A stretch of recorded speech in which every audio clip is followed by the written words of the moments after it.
जनसंवाद खबर में आपका स्वागत। बालू उठाव को लेकर उत्पन्न विवाद में हुई गोलीबारी 60 वर्षीय व्यक्ति हुआ घायल, दर्ज की जा रही प्राथमिकी।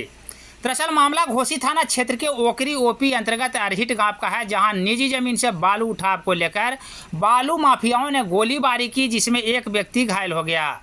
घायल व्यक्ति राजेंद्र प्रसाद का इलाज ओकरी पीएचसी में कराया गया, जहां से विशेष इलाज हेतु जहानाबाद सदर अस्पताल रेफर किया गया है। इस संदर्भ में पीड़ित के द्वारा पुलिस को लिखित शिकायत दी जा रही है।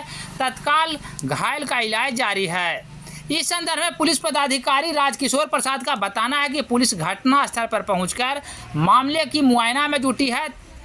तत्काल निजी जमीन से मिट्टी खुदाई को लेकर विवाद सामने आया है, जिसको लेकर पुलिस घटना में शामिल अपराधियों के विरुद्ध छापेमारी करने में जुटी है। बता दें कि घायल बुजुर्ग के पैर में गोली लगी है, जिसके कारण वह तत्काल खतरे से बाहर बताया गया है और पुलिस पदाधिकारी अपराधियों के विरुद्ध कार्रवाई में जुटी है।